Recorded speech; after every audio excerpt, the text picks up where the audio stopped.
Welcome to special analysis. నేను రమా మండవ. ఈరోజు అనాలిసిస్లో భాగంగా మనం తీసుకోబోతున్న టాపిక్ ఏంటంటే బొత్స వర్సెస్ గంట భీమిలీలో ఉత్కంఠ అని చెప్పేసి మనం ఒక టైటిల్ పెట్టున్న ఆర్మ్ సింగ్ గురించి ఈరోజు డిస్కస్ చేయబోతా ఉన్నాం.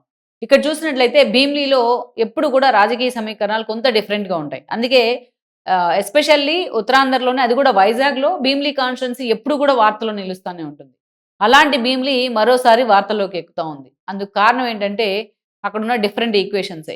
ఇక్కడ చూసినట్లయితే భీమిలీ కాన్స్టిట్యున్సీ అంటే ఎప్పుడు కూడా వార్తలో ఎందుకు నిలుస్తా ఉందంటే సగం గంట కారణంగా, సగం అవంతి కారణంగానే.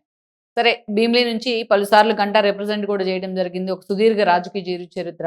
టీడీపీ నుంచి తన ప్రస్థానం స్టార్ట్ అయింది. అటు ప్రజారాజ్యం దగ్గర నుంచి, కాంగ్రెస్ నుంచి, ఆ తర్వాత చూసినట్టయితే ఇప్పుడు ప్రజెంట్ మళ్ళా టీడీపీ దాకా. అయితే తనకంటూ కూడా ఓటమెరుగని నేతగా గంటకు గుర్తింపు ఉంది.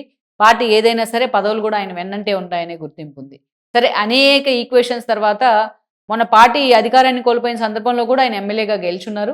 ఆ రోజున చూస్తే తన క్లోజ్ అసోసియేట్ అయిన అవంతి శ్రీనివాసు భీమిలీ నుంచి ఎమ్మెల్యే అయ్యి మంత్రి కూడా అయ్యారు. ఈయన వైజాగ్ నార్త్‌కి వెళ్లారు అప్పుడు.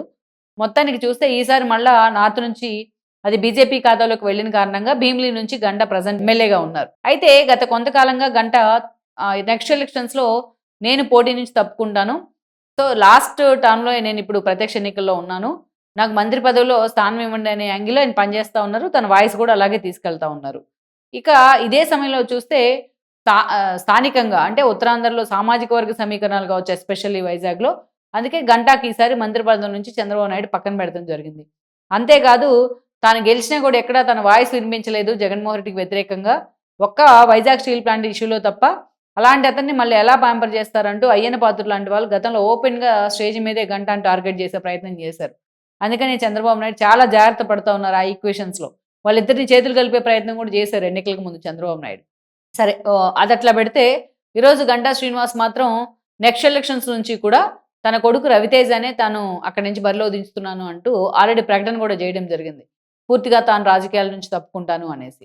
ఈరోజు ఎక్కడ చూసినా అటు భీమిలీ పరిధిలోనే ఎక్కడ చూసినా రవితేజనే ఎక్కువగా హడావిడి చేస్తా ఉన్నారు. తన తండ్రి తరపున పూర్తిగా ఆయన యాక్టివ్ అయ్యారు రాజకీయాల్లో కూడా. ఇటీవల గంటా బర్త్‌డే వేడుకలు చేస్తే కూడా మొత్తం రవితేజ హడావిడి అక్కడ ఎక్కువగా అనిపించింది. ఇందులో కూడా ఇంకో ట్విస్ట్ ఏంటంటే అవంతి శ్రీనివాస్ కూడా అటెండ్ అయ్యారు. నిజానికి అవంతి వైఎస్ఆర్‌సీపీలోకి వెళ్ళిన తర్వాత గంటాకు ఆయనకి మధ్య ఒక గ్యాప్ అయితే పెరిగింది. ఏదైతే గంటా శ్రీనివాస్ ఎమ్మెల్యేగా ఉన్న సమయంలో అవంతి మంత్రిగా పనిచేశారు. ఈ సమయంలో నిజంగానే కొన్ని ఇగో క్లాషెస్ కూడా వచ్చాయి. అయితే ఇటీవల అవంతి మొన్నటి ఎన్నికల్లో వైఎస్ఆర్‌సీపీ నుంచి ఓడిపోయిన తర్వాత భీమిలీ నుంచి మరొకసారి ఆయన పార్టీకి కూడా రిజైన్ చేసి, పార్టీ పదవిలో కూడా రిజైన్ చేసి సైలెంట్‌గా ఉండిపోయారు. టీడీపీలోకి మళ్ళా ట్రై చేస్తున్నారు. త్రూ గంటా ద్వారానే, తన పాత స్నేహితుడి ద్వారానే చర్చ ఎప్పటినుంచో ఉంది. అందులో కూడా వాస్తవం ఉంది. తన కూతురుతో జగన్మోహన్ రెడ్డికి వ్యతిరేకంగా కూడా ఆయన ఓటేపియడం జరిగింది. సో, అలా తన కూతుర్ని ఎలాగైనా టీడీపీలోకి తీసుకెళ్లాలంటే అందుకు గంటానే సరైన వ్యక్తి అని అవంతి భావిస్తా ఉన్నారు. ఆ యాంగిల్ కావచ్చు, పాత ఫ్రెండ్‌షిప్ కావచ్చు, వాళ్ళిద్దరూ మళ్ళా చేతులు కలిపారు గంటా పుట్టినరోజు వేడుకల సందర్భంలో. అయితే ఇక్కడ తన కొడుకు రవితేజనే అక్కడ ప్రొజెక్ట్ చేస్తాను నెక్స్ట్ ఎలక్షన్స్‌కంటూ గ్రౌండ్ అయితే ప్రిపేర్ చేస్తున్నాను రవితేజకి గంట భీమిలీలో. అయితే ఇదే సమయంలో అక్కడ గంటా వర్సెస్ బొత్స అన్న ఈక్వేషన్ తెర మీదకి వస్తా ఉంది. అందుకు కారణం ఏంటంటే బొత్స సొంత మేనల్లుడైన మజ్జి శ్రీనివాస్ గతంలో ఆయన జడ్పీ చైర్మన్‌గా కూడా చేశారు. పలు కీలక పదవుల్లో పనిచేశారు వైఎస్ఆర్‌సీపీ తరపు నుంచి. ఆయన తీసుకెళ్ళి మజ్జి శ్రీనివాస్‌ని తీసుకెళ్ళి ఈరోజు జగన్మోహన్ రెడ్డి భీమిలీ ఇన్ఛార్జిగా పెట్టారు. అవంతి పార్టీ పదవులకు భీమిలీ ఇన్ఛార్జ్ పదవికి రిజైన్ చేసిన తర్వాత ఆ ప్లేస్‌లో ఈయన్ని అకామిడేట్ చేశారు జగన్మోహన్ రెడ్డి. ఇక్కడ మజ్జి శ్రీనివాసు ఎప్పటినుంచో బొత్సకి ఫాలోయర్‌గా ఉంటూ ఆయన ఎంత సొంత మేనల్లుడైనా మొత్తం రాజకీయం అంతా అవపోసన పట్టారు. అందుకే ఈరోజు మజ్జి శ్రీనివాస్ గురించి ఎక్కువగా చర్చ జరుగుతూ ఉంటుంది బొత్స ఫ్యామిలీలో. ఆ మధ్యలో ఆయన మంత్రిగా ఉన్న సమయంలో మజ్జి శ్రీనివాస్‌తో బొత్సకి కొంత కాంట్రవర్సీ ఉంది. విభేదాలు వచ్చాయని చర్చ జరిగినప్పటికీ తర్వాత అయితే వాళ్ళిద్దరూ కలిసిపోయారనే ప్రచారం కూడా ఉంది. ఈరోజు మజ్జి శ్రీనివాస్‌ని ఎప్పుడైతే భీమిలీలో పెట్టారో అక్కడ ఈరోజు గంటాకి కొరకరాని కొయ్యగా మారారాయన. ఆయనకి ఎక్స్‌పీరియన్స్ ఉంది. పైగా తన మేనమామ బొత్స లాంటి వాళ్ళ సలహాలు ఉన్నాయి. అందుకే మాటకు ముందు అక్కడ బొత్స ఎలాగైతే రాజకీయ చాణక్యుడో ఆ ఈక్వేషన్స్ అన్నీ కూడా అక్కడ మజ్జి శ్రీనివాస్ చూపించే ప్రయత్నం చేస్తున్నాడు. పార్టీ ఏదైనా సరే ముందుగా తన వ్యక్తిగతంగా తన స్థానాన్ని భీమిలీలో సుస్థిరం చేసుకునే ప్రయత్నం చేస్తా ఉన్నారు. ఇక్కడ గంటా ఏంటంటే గంటా అయితే తను ఈజీగా చెక్ పెట్టగలరు.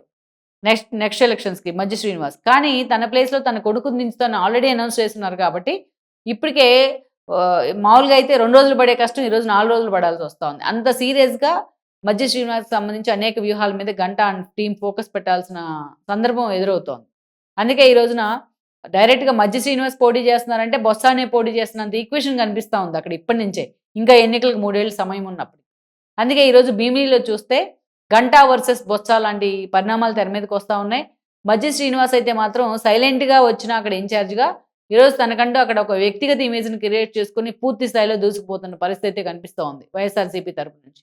అలాంటి పరిస్థితిలో ఈరోజు మరి గంటానే దిగుతారా రేపటి ఎన్నికల్లో? లేకుంటే తన కొడుకు రవితేజని దించే ప్రయత్నం చేస్తారా అనేది గూడా ఇప్పుడు చాలా మందికొస్తున్న ఒక అనుమానం. కానీ గంటాకి ఎప్పుడు గూడా ఓటమి ఎరగని నేతగా ఆయనకొక ఎక్స్‌పీరియన్స్ ఉంది. ఒక అనుభవం ఉంది. సుదీర్ఘ రాజకీయ జీవిత చరిత్ర ఉంది. మంచి స్ట్రాటజిస్ట్‌గా పేరుంది కాబట్టి సో, ఆ స్థాయిలోనే ఆయన అక్కడ తన కొడుక్కి ఒక గ్రౌండ్ అయితే తయారు చేయగలిగారు అనేది ఇంకో చర్చ. లెట్స్ సీ మొత్తానికైతే గంటా వర్సెస్ బొత్స లాగే చూడాలి అక్కడి పరిణామాలను. భీమిలిలో ఇక ముందు ముందు ఎలాంటి రాజకీయ సమీకరణాలు తెర మీదకొస్తాయో మనం చూడాల్సి ఉంది.